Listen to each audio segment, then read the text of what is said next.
ముందుగా మన అయ్యగారికి, డేవిడ్ పాల్ అయ్యగారికి మరియు కమిటీ మెంబర్స్కి, పెద్దలందరికీ కూడా, సంఘ సభ్యులందరికీ కూడా నా యొక్క వందనాలు, ధన్యవాదాలు. ఇప్పుడు మనం చూసుకున్న స్కిట్ అసలు అనుకోలేదు, కానీ స్కిట్లో ఇప్పుడు సువార్త గురించి మనం చూసుకున్నాం. అలాగే ఇప్పుడు మనం మీకు అందరికీ కూడా ఒక పేపర్ ఇవ్వబడింది, ఒకసారి చూసుకోండి అందరూ. దాన్నే ఫాలో అవుతూ మనము వాక్యం అనేది ఒకసారి చూసుకుందాం. ఇంకోటి ఏంటంటే మనకు టైం ఎక్కువ లేదు కాబట్టి ఒక రెఫరెన్స్గా మీ దగ్గర ఉంచుకోండి. అందులో కొన్ని వచనాలు ఫాస్ట్గా వెళ్దాం, కొన్ని వచనాలు స్లోగా వెళ్దాం. మొట్టమొదటిగా చూస్తే నా పేరు మీకు అందరికీ కొంతమందికి తెలుసు. నా పేరు కిరణ్ కుమార్. నేను ఒక టీచర్ని. నాకు ఒక యూట్యూబ్ ఛానల్ కూడా ఉంది. వీలైతే చూడండి. దేవుని వాక్యాన్ని నాకు చేతనైనంత వరకు ఏంటంటే ప్రకటించడానికి నేను కృషి చేస్తున్నాను. కేవలం దేవునికే మహిమ కలగాలి. కిరణ్ కుమార్ మంచాల యూట్యూబ్ ఛానల్ పేరు. ఇంకా వాక్యంలోకి వెళ్ళే ముందు అంటే మనందరికీ కూడా తెలిసిందే సువార్త గురించి, కానీ మరి ఒకసారి దాన్ని చూద్దాం. కొత్తగా ఏదైనా కొత్తగా ఉందో, లేకపోతే మళ్ళీ ఒకసారి చూసుకుంటూ అయినా కూడా చూస్తే అందరికీ కూడా నేను చాలా చిన్నవాడిని మీ దృష్టిలో, కాబట్టి ఏమైనా తప్పులో ఉన్నా కూడా దయచేసి మన్నించండి. ఒకవేళ ఏదైనా దేవుడు మాట్లాడినట్టు ఉంటే గిట్ట కూడా మీరు స్వీకరించాల్సిందిగా నా మనవి. కానీ ఎవరు కూడా ఏమీ అనుకోకండి దయతలిచి. ఇంకోటి ఏంటంటే ఒక చిన్న ప్రశ్న నేను అడగబోతున్నాను అందరినీ కూడా. వాక్యంలోకి 100% పరలోకానికి వెళ్తావా అనేది ప్రశ్న మీరందరూ ఒకసారి మనసులోనే అనుకోండి.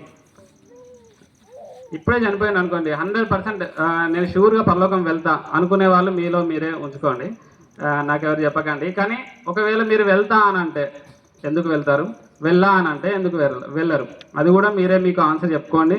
మళ్ళీ తర్వాత అయిపోయే వరకు మనమే క్వశ్చన్ వేసుకుందాం.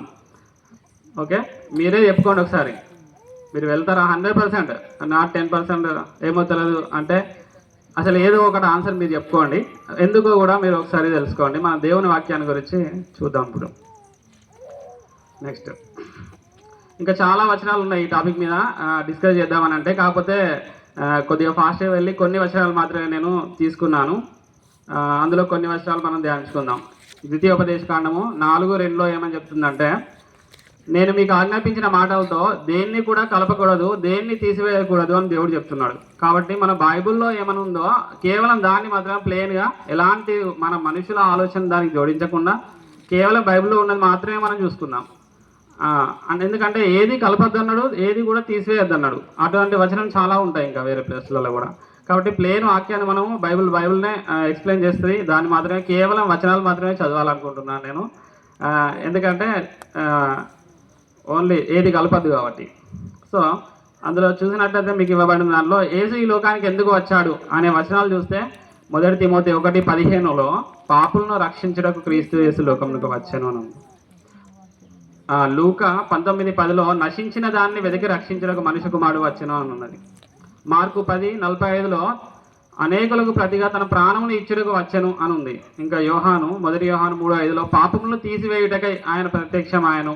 యోహాను 10:10 గొర్రెలకు జీవం కలుగుటకు, అది సమృద్ధిగా కలుగుటకు వచ్చిందని అన్నాడు. యోహాను 6:38 నన్ను పంపిన వాని చిత్తము నెరవేర్చుటకే పరలోకం నుండి దిగి వచ్చిందని. యోహాను 3:16 నిత్య జీవం ఇవ్వడానికి వచ్చిందంట దేవుడు. ఇటువంటి చూస్తే యేసుక్రీస్తు జనరల్గా ఈ లోకానికి ఎందుకు వచ్చాడు, ఈ అన్ని వచనాలు చూస్తే ఈ వచనాలు అన్నీ కూడా ఏం చెప్తున్నాయంటే పాపులను రక్షించడానికి, నశించిపోయిన వాళ్ళని రక్షించడానికి, ముఖ్యంగా మనందరినీ కూడా రక్షించడానికి దేవుడు ఈ లోకంలోకి వచ్చిండు అని చెప్తున్నాడు. ఆయన చిత్తం నెరవేర్చడానికి వచ్చిండు అని కూడా దేవుని వాక్యం చెప్తుంది.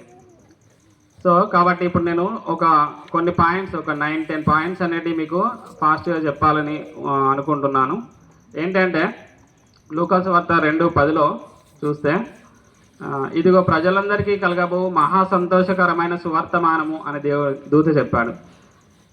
ఏంటి అంటే ఒక సువార్త అందరికీ కూడా సంతోషకరమైన సువార్త, కానీ బాధకరమైనది, దుఃఖకరమైనది కాదు.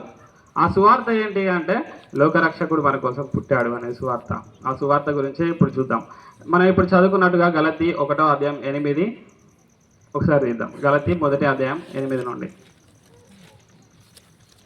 గలతీ 1:8 మేము నీకు ప్రకటించిన సువార్త గాక మరి యొక్క సువార్తను మేమైనను పరలోకం నుండి వచ్చిన యొక్క దూతయనను మీకు ప్రకటించిన ఎడల అతడు శాపగ్రస్తుడు అవును గాక. కేవలం బైబిల్లో ఉన్న సువార్త మాత్రమే. మేము ఇది వరకు చెప్పిన ప్రకారం మరల చెప్పుచున్నాను, మళ్ళీ చెప్తున్నాడు, మీరు అంగీకరించిన సువార్త గాక మరి ఒకటి ఎవడైనాను మీకు ప్రకటించిన ఎల్లా వాడు శాపగ్రస్తుడు గాక. బైబిల్లో ఏం సువార్త ఉందో మనం దాన్నే చెప్పుకోవాలి. ఇంకా మరి ఒక సువార్త 7వ వచనంలో, కాదు కానీ క్రీస్తు సువార్తను చెరపగోరి మిమ్మల్ని కలవరపరచే వారు కొందరు ఉన్నారు. వేరే సువార్త కాదు కానీ దాన్నే కొంచెం కలవర చేస్తున్నారు అన్నట్టు. 10వ వచనం, ఇప్పుడు నేను మనుషుల దయను సంపాదించుకొని చూస్తున్నానా, దేవుని దయను సంపాదించి చూస్తున్నానా, నేను మనుషులను సంతోషపెట్టుచున్నానా, నేను ఇప్పటికీ మనుషులను సంతోషపెట్టువాడినైతే క్రీస్తు దాసుడను కాకపోదును. కాబట్టి కేవలం బైబిల్లో ఉన్నదే నేను కూడా చెప్పదలుచుకున్నాను. మనుషులను సంతోషపెట్టే వాళ్ళుగా మనం ఉండకూడదు, కానీ దేవుని మాత్రమే సంతోషపెట్టేవారుగా ఉండాలి. సహోదరులారా, నేను ప్రకటించిన సువార్త మనిషిని యోచన ప్రకారమైనది కాదని మీకు తెలియజెప్పుచున్నాను. మనుషులు అనుకునేటట్టు ఉండదు. దేవుని ఆలోచనలు వేరు, మనుషుల ఆలోచన వేరు. కాబట్టి మనుషులు అనుకున్నట్టు కాకుండా దేవుడు ఏమనుకున్నాడో మనం చూసుకుందాం. రోమా 3వ అధ్యాయం 11వ వచనంలో ఉంటుంది. సరిదియండి. రోమా 3వ అధ్యాయం 11వ వచనంలో, నీతిమంతులు లేడు, ఒక్కడును లేడు, గ్రహించి వాడెవడనూ లేదు, దేవుని వెదుకు వాడెవడనూ లేడు, అందరూ త్రోవ తప్పి ఏకముగా పనికి మాలిన వారైరి, మేలు చేయవాడు లేడు, ఒక్కడైనా లేడు, అందరూ పాపులే, ఎవరు మంచోళ్ళు లేరు అని చెప్తున్నారు.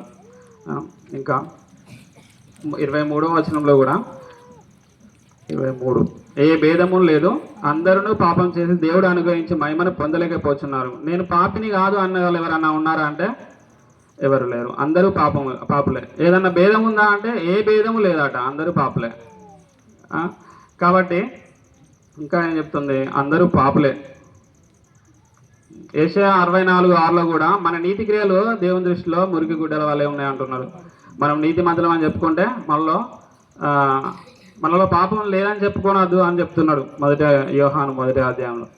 నెక్స్ట్ ఫిలిప్పీ 3:8లో చూస్తే పౌలు ఏం చెప్తున్నాడు అంటే, నేను నా ధర్మశాస్త్రాన్ని నేను ఖచ్చితంగా ఫాలో అయినా నేను చాలా, ఒకసారి చూద్దాం ఫిలిప్పీ 3:8. ఫిలిప్పీ 3:8లో ఏం చెప్తున్నాడంటే 8:9,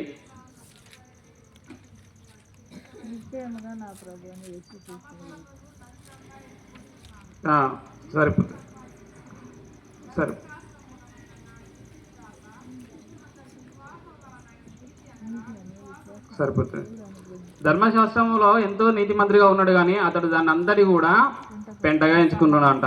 అంటే అతని నీతి క్రియలన్నీ కూడా పెంట, మన నీతి క్రియలు అంతా కూడా మురికి గుడ్డలు, అందరూ పాపులే అని చెప్పేసిండు. కాబట్టి అందరూ పాపులే. రోమా 6వ అధ్యాయం 23వ వచనం ఒకసారి నేను చదువుతా, ఒక్క నిమిషం. రోమా 6వ అధ్యాయం 23వ వచనంలో సగం చదువుదాం. ఏలైనగా పాపం వల్ల వచ్చు జీతం మరణము. అంతే, పాపం చేస్తే నీకు మరణం వస్తుంది, నువ్వు తప్పు చేస్తే నువ్వు చనిపోవాలి. మరణం అంటే ఏ మరణమా అంటే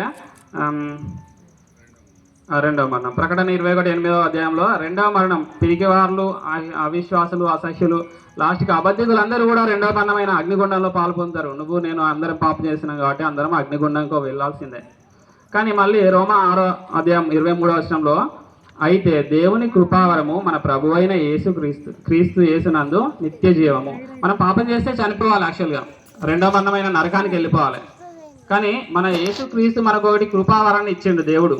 అదేంటి అంటే నిత్య జీవం. క్రీస్తు యేసునందు దేవుడు మనకు నిత్య జీవాన్ని ఎలా ఇస్తున్నాడు అంటే కృపావరంగా ఇస్తున్నాడు. వరము అని అంటే దాన్ని అది ఫ్రీ గిఫ్ట్. వరం అంటే ఏంటి? Free gift. నీకు నిత్య జీవాన్ని దేవుడు ఫ్రీ గిఫ్ట్గా ఇస్తానంటున్నాడు, వరంగా కృపగా ఇస్తా అంటున్నాడు. వరము అంటే ఇప్పుడు మనకు ఒకటి ఏదైనా గిఫ్ట్ ఇచ్చారనుకోండి, గిఫ్ట్ ఇచ్చి నాకు 500 ఇవ్వమంటే దాన్ని వరం అనలేము, ఫ్రీగా ఇస్తేనే దాన్ని వరం అంటాం. కృప అంటే కూడా రోమా 11వ అధ్యాయం 6వ వచనంలో, అది కృప చేతన అయిన ఎడల ఇక మీదట క్రియల మూలంగా కలిగింది కాదు, కానీ ఎడల కృప ఇక మీదట కృప కాకపోవును. ఏదైనా ఒకటి కృప మూలంగా అయిందంటే అది క్రియల మూలంగా కావద్దు.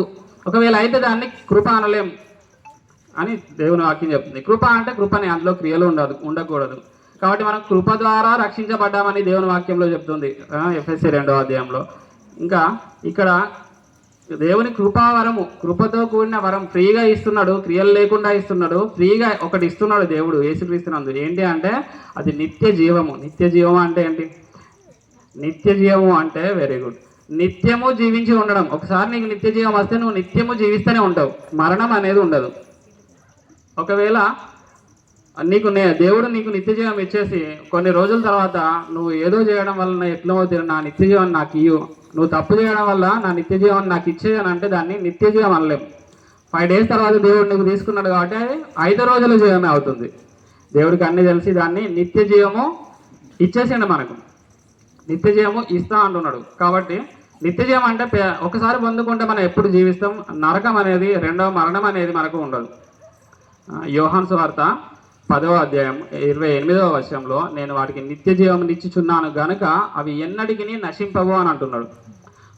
వాటికి అవి ఎందుకు నశింపవు, అసలుకి ఎందుకు నశింపవు అంటే నేను వాటికి నిత్య జీవం ఇచ్చుచున్నాను గనుక అంటున్నాడు. అంటే ఒకసారి నిత్య జీవం ఇస్తే అవి ఇక నశించవు ఎన్నటికి, and they shall never perish అని అంటాడు. కాబట్టి ఎప్పటికీ కూడా నశించడం అనేది వీలు కాదు. ఎవడునూ నా చేతిలో నుండి వాటిని అపహరింపడు, ఇక అది ఎవరి వల్ల కూడా కాదు. అలాగే నిత్య జీవం గురించి చూస్తే మరి నిత్య జీవం పొందుకోవడం ఎలా? యోహాను సువార్త 5వ అధ్యాయం 24వ వచనం తీయండి ఒకసారి. యోహాను సువార్త 5వ అధ్యాయము 24వ వచనం. నా మాట విని నన్ను పంపిన వాని యందు విశ్వాసం ఉంచువాడు నిత్య జీవము గలవాడు. ఆయన యందు విశ్వాసం ఉంచితే మనకు నిత్య జీవం ఉన్నది, ప్రజెంట్లోనే ఉన్నది. నిత్య జీవం గురించి యోహాను సువార్తలో చాలా ప్లేసెస్లో, యోహాను 3:16లో కూడా చెప్తాడు. ఇంకా చాలా ప్లేసెస్లో ఏంటి అంటే నువ్వు ఆయన యందు విశ్వాసం ఉంచేవాడు నిత్య జీవం గలవాడు అని అంటున్నాడు. ఆల్రెడీ ప్రజెంట్లో నీకు నిత్య జీవం ఉన్నది. ఒకవేళ నీవు ఆయన్ని విశ్వాసం ఉంచితే వాడు తీర్పులోనికి రాక మరణంలో నుండి జీవంలోనికి దాటి ఉన్నాడని మీతో నిశ్చయంగా చెప్పుచున్నాను. వాడు తీర్పులోనికి రాడు, తీర్పు అనేది ఉండదంట. కేవలం మనం బైబిల్లో ఉన్న వచనాలను మాత్రమే చదువుకుంటున్నాం. మరణంలో నుండి జీవంలోనికి దాటేసిండు, నిత్య జీవం వచ్చిందంటే మనకు మళ్ళీ మరణం అనేది ఉండదు. టాపిక్ ఏంటంటే ఇప్పుడు నిత్య జీవం.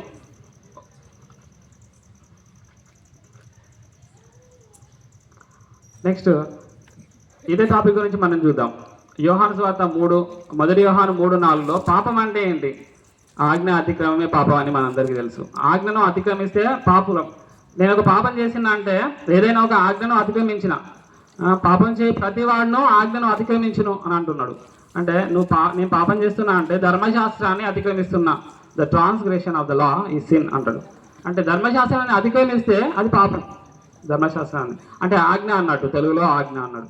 కాబట్టి మనము ధర్మశాస్త్రాన్ని ఫాలో అవుతే పాపం చేయకుండా ఉండమన్నట్టు. ధర్మశాస్త్రం అతిక్రమిస్తే మనం పాపం చేస్తున్నాం అన్నట్టు. కాబట్టి ఆజ్ఞ అతిక్రమే పాపం అన్నాడు. అలాగే రోమా 3వ అధ్యాయం 20వ వచనం చూద్దాం.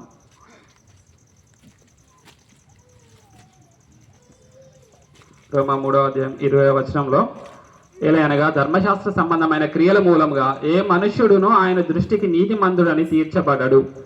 ధర్మశాస్త్రాన్ని గైకొంటాను, ఆజ్ఞలు పాటిస్తానంటే ఎవరు కూడా దేవుని దృష్టిలో నీతిమంతుడిగా తీర్చబడరు. ఎందుకంటే అందరూ కూడా పాపలే అని దేవుడు చెప్పేసి ఉన్నాడు. ఏ భేదము లేదు, అందరూ పాపలే. కాబట్టి మనల్ని రక్షించడానికి యేసుక్రీస్తు వచ్చాడు. కాబట్టి ఈ ధర్మశాస్త్రాన్ని ఫాలో అవుతే, నేను ఆజ్ఞలు గైకొని ఫాలో అవుతానంటే ఆయన దృష్టిలో మాత్రం నువ్వు నీతిమంతుడిగా తీర్చబడవు. వేరే వాళ్ళ దృష్టిలో అంటే తెలియదు. నెక్స్ట్ ఏంటంటే 21వ వచనంలో ఇట్లుండగా ధర్మశాస్త్రమునకు వేరుగా దేవుని నీతి బయలుపరచబడుచున్నది. ధర్మశాస్త్రాన్ని ఫాలో అవడం, నువ్వు పాపం చేయకుండా ఉండడానికి ట్రై చేస్తే దేవుని దృష్టిలో నువ్వు నీతిమంతుడిగా ఉండలేవు. ధర్మశాస్త్రాన్ని ఫాలో అవుతే, ఆజ్ఞలు పాటిస్తూ ఉంటే దేవుని దృష్టిలో నీతిమంతులుగా ఎవరు కూడా ఉండలేరు. ఎందుకంటే ఎవరు కూడా పాటించలేరు. ధర్మశాస్త్రానికి వేరుగా దేవుని నీతి, కంప్లీట్గా ఆపోజిట్గా దేవుని నీతి ఉందంట. అదేంటంటే దానికి ధర్మశాస్త్రమును ప్రవక్తలను కూడా సాక్ష్యం ఇచ్చున్నారు. ధర్మశాస్త్రానికి వేరుగా, ధర్మశాస్త్రం ఏంటి? నువ్వు ఆజ్ఞలు గైకుంటే నీకు వస్తుంది. ధర్మశాస్త్రానికి వేరు ఏంటి అంటే అది యేసుక్రీస్తునందలి విశ్వాస మూలమైనదై నమ్మువారందరికీ కలుగు దేవుని నీతి అయి ఉన్నది. ఇది దేవుని నీతి, ధర్మశాస్త్ర సంబంధమైన నీతి కాదు. ఇది దేవుని నీతి అనేది వేరే ఉందంట. అది ఏంటంటే యేసుక్రీస్తునందలి విశ్వాసం మూలమైనది. యేసుక్రీస్తును నువ్వు నమ్మితే వాళ్ళందరినీ కూడా దేవుడు నీతిమంతులుగా తీరుస్తానంటున్నాడు. యేసుక్రీస్తును మన కోసం ఈ లోకానికి దేవుడు అందుకే పంపిండు. కాబట్టి నమ్మువారు 24వ వచనంలో నమ్మువారు ఆయన కృపచేతనే క్రీస్తు యేసునందలి విమోచనం ద్వారా ఉచితముగా నీతిమంతులను తీర్చబడుచున్నారు. నమ్మువారు అన్నారు ఇక్కడ. జస్ట్ ఉన్నది చూస్తే యేసుక్రీస్తు నీ కోసం వచ్చి చనిపోయాడు, తిరిగి లేచాడని నువ్వు నమ్మితే ఏం చేస్తాడంటే దేవుడు అంటే కృపచేతనే, ఫ్రీగా, క్రియలు లేదు అందులో, క్రీస్తు యేసునందలి విమోచనం ద్వారా ఉచితముగా అన్నప్పుడు ఫ్రీ, దానిలో మనం మళ్ళీ ఏం చేయవలసిన అవసరం లేదు. ఫ్రీగా దేవుడు మనకు ఏంటి అంటే నీతిమంతులుగా తీరుస్తా అని అంటున్నాడు. కాబట్టి ధర్మశాస్త్ర సంబంధమైన నీతి వేరు, దేవుని నీతి వేరు. మనము కీర్తనల గ్రంథంలో ఒక పాట ఉంటుంది, నాకేమి కొదువ అని. అందులో ఏమంటారంటే, నీతి మార్గము నిలుపు నన్ను ప్రభువు, నీతి మార్గము నిలుపు నన్ను, నీతిలని నాకు ధనసు నీతి దయచేయు, స్వానీతిని దృంచు గనుక నాకేమి కొదువా నాదుడుండా. మనకు యేసుక్రీస్తున్నాడు, మనకు కొదువ ఏది లేదు. మన కోసం, మన పాపాల కోసం, ప్రతి పాపాల కోసం మనకు చనిపోయి మనకు నీతిని ఫ్రీగా ఉచితంగా ఇస్తున్నా అంటున్నాడు. కాబట్టి మన నీతి లేని నాకు తన సునీతి దయచేస్తాడు, ఆయన నీతి ఇస్తాడు. మన నీతి ధర్మశాస్త్ర సంబంధమైన నీతి, మన క్రియల మూలంగా వచ్చే నీతి కాదు, కానీ యేసుక్రీస్తు నందలి విశ్వాసం ద్వారా వచ్చే నీతి. ఇంతకుముందు చదువుకున్నట్టు పౌలు ఏమంటున్నాడంటే, నేను చాలా చేసిన, ధర్మశాస్త్ర విషయమై కూడా చాలా చేసిన, కానీ ఆ నీతి నాకు అవసరం లేదు. ఈ ప్రభు అయిన యేసుక్రీస్తు ద్వారా, విశ్వాసం ద్వారా నేను నీతిమంతుడు కావడానికి దాన్ని అందరినీ కూడా పెంటగా ఎంచుతున్నాను అంటున్నాడు. మనదంతా కూడా మన నీతిని నేను గొప్పవాడిని అని చూసుకుంటే, మన నీతి అనేది మురికి గుడ్డలు, పెంట అని అంటున్నాడు పౌలు. పాపుల్లో ప్రథముడు అని కూడా అంటున్నాడు. కాబట్టి ఇంకో పాటలో చూస్తే 149వ కీర్తనలో, దేవుని ప్రేమ ఇదిగో జనులార భావంబునందలియరే, కేవలము నమ్ముకొని నా పరలోక జీవంబు మనకబ్బును, పరలోక జీవంబు మనకబ్బును. నువ్వు కేవలం ఆయన నమ్ముకో, అప్పుడు యేసుక్రీస్తు నీకు పరలోక జీవాన్ని, నిత్య జీవాన్ని ఇస్తున్నా అని చెప్తున్నాడు. కేవలం నమ్ముకో మనం చేయాల్సింది. ఇక్కడ చూస్తే కాబట్టి గలతీ 5వ అధ్యాయం 3వ వచనంలో చూద్దాం. గలతీ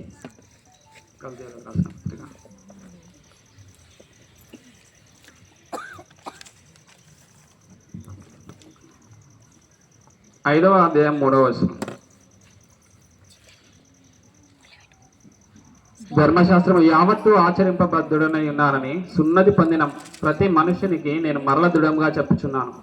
నీవు ఒక ఆజ్ఞను పాటిస్తాం అని చూస్తే నువ్వు ధర్మశాస్త్రం అంతా పాటించాల్సిందే అని ఇక్కడ చెప్తున్నాడు.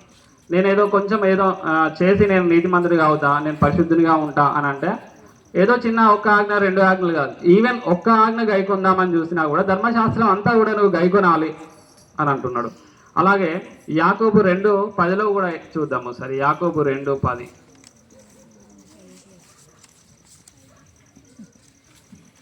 సరే చదవండి. యాకోబు 2:10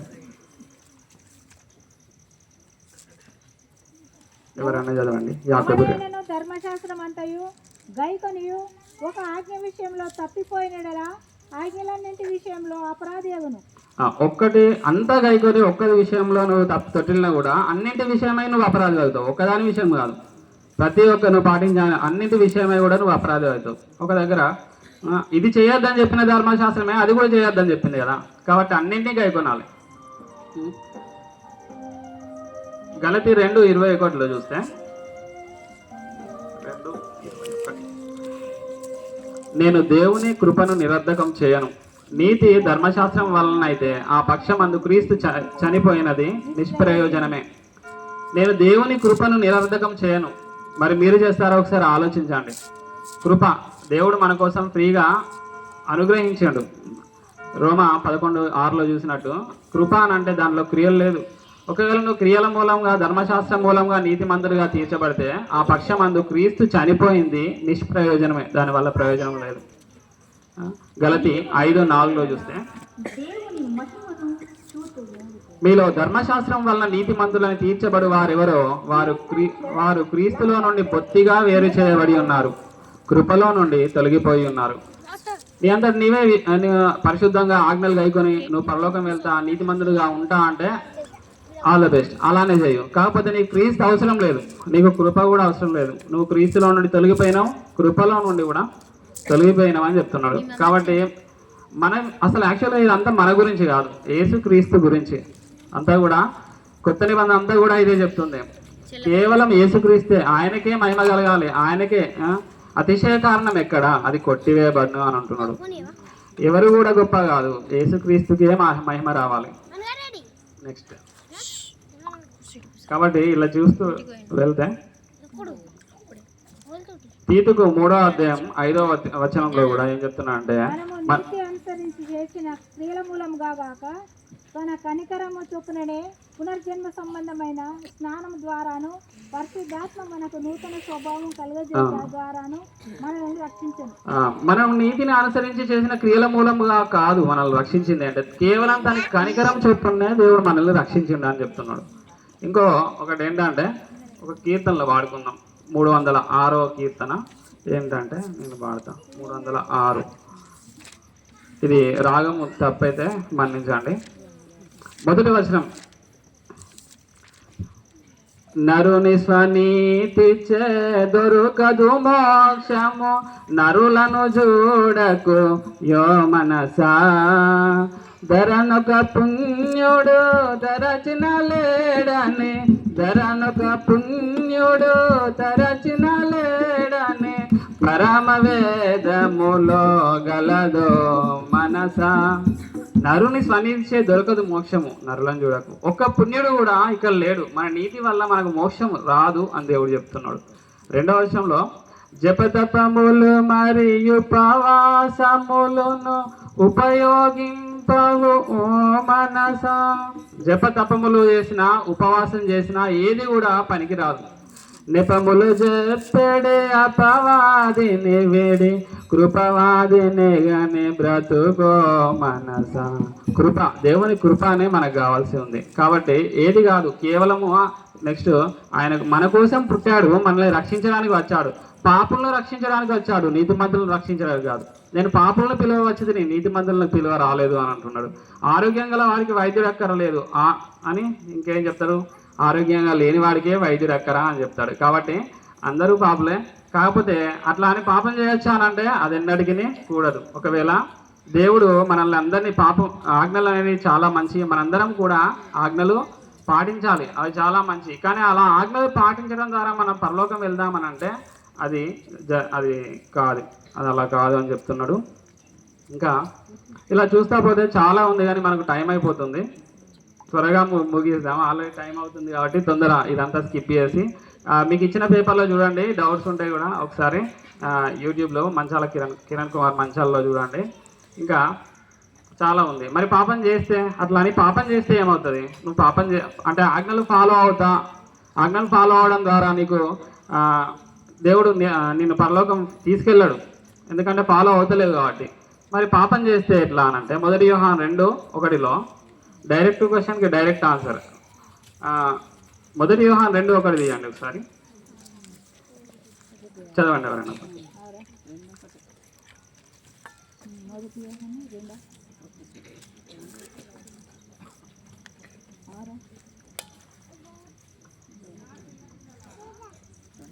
ఆయనతో కూడా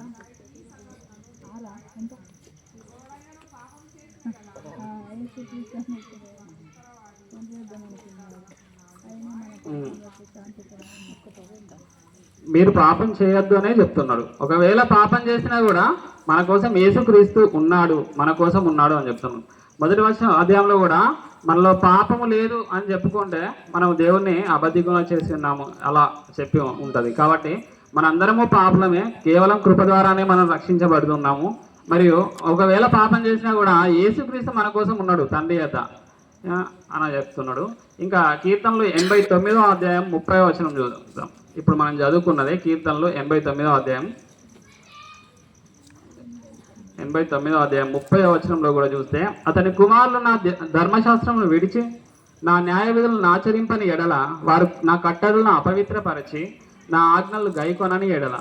ఒకవేళ మనం అంత ఘోరంగా పాపం చేసినా కూడా ఏం చేస్తున్నా అంటున్నంటే, నేను వారి తిరుగుబాటు నాకు దండముతోను వారి దోషం నాకు దెబ్బలతోనూ వారిని శిక్షించదను. దేవుడు మనకు తప్పు చేస్తే ఈ లోకంలో శిక్ష అనుగ్రహిస్తాడు, చాలా గొప్ప శిక్ష అనుగ్రహిస్తాడు, కానీ పరలోకంలోనికి నరకంలోనికి పంపాడు.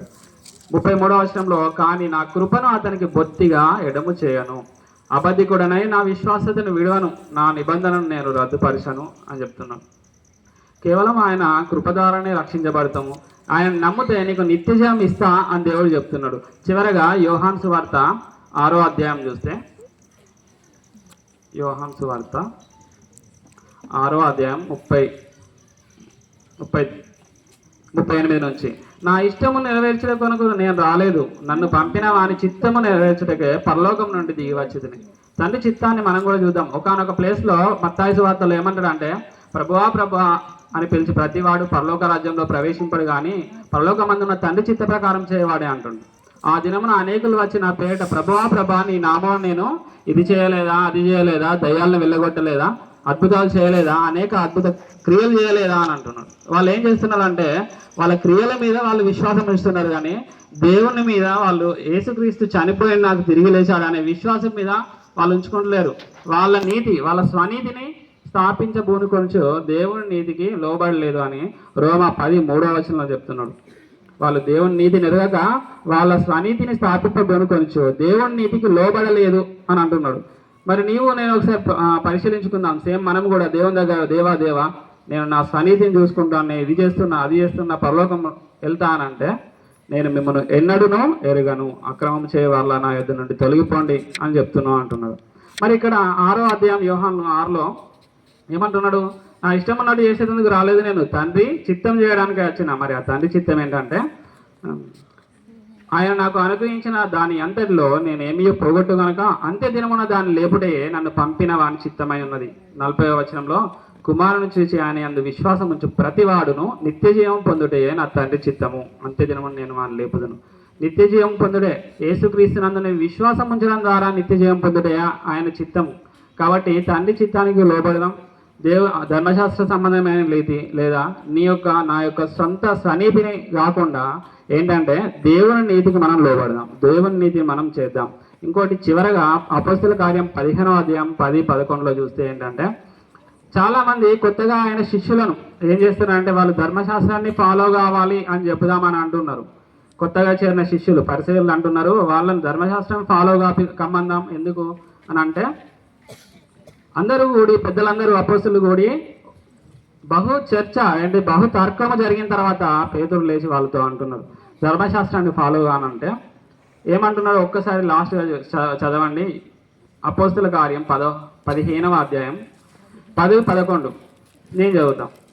కనుక మన పితరులైనను మనమైనను మోయలేని కాడిని శిష్యుల మెడ మీద పెట్టి మీరెందుకు దేవుని శోధించుచున్నారు? ధర్మశాస్త్రం అనే ఒక కాడిని మనం గైకొనలేము, మన పితరులు గైకొనలేము, శిష్యుల మెడ మీద పెట్టి మీరు శిష్యులను శోధిస్తలేరు కానీ దేవుణ్ణి శోధిస్తున్నారు. 11వ వచనంలో, ప్రభు అయిన యేసు కృపచేత మనం రక్షణ పొందుదామని నమ్ముచున్నాము కదా, అలాగే వారును రక్షణ పొందుదు. ఆయన కృప ద్వారానే రక్షణ. ఇక లాస్ట్గా చూస్తే ఎఫెసీ 2వ అధ్యాయం 8-9వ వచనంలో కూడా, మీరు విశ్వాసం ద్వారా కృపచేతనే రక్షించబడి ఉన్నారు, ఇది మీ వలన కలిగినది కాదు, అది దేవుని వరమే, అది క్రియల వలన కలిగినది కాదు, కనుక ఎవడునూ అతిశయపడలేదు, అతిశయకారం లేదు, కృప ద్వారానే రక్షణ, అది వరము అని చెప్తున్నాడు. కాబట్టి ఏంటంటే కృప ద్వారా మనల్ని దేవుడు రక్షించుదామని చూస్తున్నాడు. ఇలా చూస్తే కొత్త నిబంధన మొత్తం మీదే ఉంది. నెక్స్ట్ ఇంతకుముందు చదువుకున్న ఆదికాండము 15వ అధ్యాయంలో అబ్రహాము దేవుని నమ్మెను, అది అతనికి నీతిగా ఎంచబడెను అని రాస్తుంది. అంటే నమ్మిన వెంటనే దేవుడు నిన్ను నీతి మంత్రులు చేస్తాడు, నమ్మిన వెంటనే నీకు నిత్యజీవం ఇచ్చేస్తాడు. ఒకసారి నీకు నిత్యజీవం ఇచ్చిందంటే దేవుడు తీసేయాడు, అది ఓన్లీ వన్ టైం డిసిషన్. కాబట్టి దేవుడు మన కోసం చనిపోయాడు. నీవు ఏదో గొప్పగా ఉండడం వల్ల నువ్వు పరలోకం వెళ్తలేవు, కానీ యేసుక్రీస్తు నా పాపాల కోసం చనిపోయింది కాబట్టి మనం పరలోకం వెళ్తున్నాం. కాబట్టి మన క్రియల మీద, మన స్వనీతి మీద దృష్టి ఉంచడం కాకుండా కేవలం ఆయనకు మహిమ తేవడానికి ఆయన క్రియల మీదనే, ఆయన చేసిన శిల మీద చనిపోయి తిరిగి లేవడం ద్వారా ఈ యొక్క ఫ్రీ గిఫ్ట్ని మనకు అవైలబుల్గా ఉంచండు. దాన్ని నమ్మితే మాత్రమే మనకు నిత్యజీవం అనుగ్రహిస్తా అంటున్నాడు. లేకపోతే నేను మిమ్మల్ని ఎన్నడూను ఎరుగను అని చెప్తున్నాడు. కాబట్టి మళ్ళీ ఒకసారి లాస్ట్ ఫస్ట్ ఇంకా చాలా ఉన్నాయి చెప్పడానికి, కానీ టైం మాత్రం అయిపోతుంది. కాబట్టి మళ్ళీ ఒక క్వశ్చన్, ఫస్ట్ అడిగిన క్వశ్చన్ చూస్తే, మీరు ఒకవేళ నిజంగా చనిపోతే ఇప్పుడే 100% పరలోకం వెళ్తారా అని అడిగిన దానికి యా నేను మంచోని కాబట్టి పరలోకం వెళ్తా, లేకపోతే నేను పాపిని కాబట్టి నరకం వెళ్తా, లేకపోతే నాకు తెలియదు అని అనుకునే వాళ్ళు, ఈ బైబిల్ ఏం చెప్తుంది, సువార్త అనేది చెప్తుంది ఏంటి, కేవలం ఆయన యందు విశ్వాసం ఉంటే దేవుడు నీకు నిత్య జీవం ఇస్తాడు. నీ పాపాలు కాదు, అందరు పాపులే. మన పాపం చేస్తే కూడా దేవుడు మన కోసం శాంతికరమై ఉన్నాడు, ఆయనే ఉన్నాడు యేసుక్రీస్తు. ఆయన మన కోసం ఆల్రెడీ పే చేసిండు. కాబట్టి ఒకవేళ పాపం చేసినా దేవుడు ఈ లోకంలో నీకు శిక్ష రావడానికి ఖచ్చితంగా చూస్తాడు, కానీ మరణంలో నుండి జీవంలో దాటి ఉన్నాడు. ఇన్ని వాగ్దానాలు చేశాడు, లాస్ట్కు నా తోడని ప్రమాణం చేస్తున్నానని కూడా చెప్తున్నాడు. కాబట్టి మనకు నిత్య జీవం కావాలంటే కేవలం ఆయన మన కోసం చనిపోయి తిరిగి లేచాడు అని నమ్మితే మాత్రమే మనకు నిత్య జీవం వస్తుంది. కాబట్టి ఒక చిన్న ప్రార్థన చేద్దాం. అపొస్తలుల కార్యం 16వ అధ్యాయం 30-31 వచనంలో, అయ్యలారా రక్షణ పొందుటకు నేను ఏమి చేయవలను అని అడుగుతున్నాడు. ఇంగ్లీష్లో what must I do to be saved. ఖచ్చితంగా నేనేం చేయాలి రక్షణ పొందుటకు? మీకు ఆల్రెడీ తెలిసే ఉంటుంది. మనం నీతి క్రియలు, మనం మంచితనం చేయాలి, కానీ దానివల్ల కాదు మనం రక్షించబడేదంటే. కేవలం అప్పుడు ఏం చెప్తారు, ప్రభువైన యేసునందు విశ్వాసం ఉంచుము, అప్పుడు నీవును నీ ఇంటి వారిను రక్షణ పొందుదురు అని చెప్పాడు. అంతేగాని నీ మంచి క్రియలు, నీ నీతి క్రియల గురించి బైబిల్లో ఎక్కడ కూడా లేదు. కానీ మనము అందులో దాన్ని ఫాలో కావాలి. మనం మంచి వాళ్ళం, దేవుని బిడ్డలము కాబట్టి మనం ఫాలో కావాలి. మనలో మంచి వాళ్ళు ఎవరు లేరు, అందరూ పాపులే. కాబట్టి ఒక చిన్న ప్రార్థన చేసుకుందాం. రోమా 10వ అధ్యాయంలో ఏం చెప్తారంటే, యేసు ప్రభు అని నీ నోటితో ఒప్పుకొని దేవుడు ఆయనను మృతుల నుండి లేపనని నీ హృదయం అందు విశ్వాసం ఉంచిన ఎడల నీవు రక్షించబడదు అని చెప్తున్నాడు. కాబట్టి కేవలం ఈ యేసును మాత్రమే నమ్మి మన క్రియల మీద కాకుండా ఆయన మన కోసం తిరిగి లేచాడు అని నువ్వు నమ్మితే దేవుడు నీకు నిత్య జీవాన్ని ఇప్పుడే ఉచితంగా అని అంటున్నాడు, ఇస్తా అంటున్నాడు. కాబట్టి ఒకవేళ ఎవరైనా అలా ఉన్నట్లయితే ఒక చిన్న ప్రార్థన చేసుకుందాం. మనము అనడం వల్ల కాదు, కానీ కేవలం యేసునందు నీ యొక్క విశ్వాసం ఉన్నదా, కేవలం యేసునందు మాత్రమే నువ్వు నమ్మితే దేవుడు ఇమీడియట్గా మనకు నిత్య జీవం ఇచ్చి మనం రక్షిస్తా అంటున్నాడు. కాబట్టి అందరూ కూడా ఒకసారి నేను చెప్పేదాన్ని ప్రార్థన రిపీట్ చేయండి. దేవా, నేను పాపిని, నేను పాపం చేయడం ద్వారా నరకాన్ని సంపాదించాను. కేవలం నీవు చనిపోయి తిరిగి లేయడం ద్వారా నేను రక్షించబడుచున్నాను అని నమ్ముతున్నాను. నా క్రియలు కాదు, నీ కృపనే నన్ను రక్షించును. నిత్య జీవాన్ని దయచేయు. ఇక మీదట నేను తప్పు చేసినా నన్ను ఈ లోకంలో శిక్షిస్తావు, కానీ నరకానికి పంపవని నమ్ముతున్నాను. నన్ను రక్షించు, నా రక్షణను కోల్పోను అని నమ్ముతున్నాను. యేసు నామమున అడుగుతున్నాను తండ్రి. ఇంకా ఏమన్నా ఒకవేళ అంటే కేవలం బైబిల్లో చాలా ఉన్నాయి రెఫరెన్సెస్, నాకు టైం లేదు, కానీ ఇంకా ఏమన్నా ఉంటే నాకేమన్నా సజెషన్స్ ఇవ్వాలన్నా కూడా ఇవ్వండి. ఎందుకంటే ఇంకా ఏమన్నా ఈ విషయం గురించి, టాపిక్ గురించి ఇంకా ఏమన్నా ఉంటే తెలుసుకోవాలని ఉంటే యూట్యూబ్లో కిరణ్ కుమార్ మంచాల ఛానల్ కూడా సబ్స్క్రైబ్ చేసుకోండి. ఇంకా ఈ ముఖ్యంగా ఈ అద్భుతమైన మంచి అవకాశాన్ని ఇచ్చిన మన గురువుల గారికి, డేవిడ్ పాల్ గురువుల గారికి మరియు మీ అందరికీ కూడా చాలా చాలా, మరియు యూత్ సెక్రటరీ గారికి కూడా నా చాలా హృదయపూర్వకమైన వందనాలు. Thank you.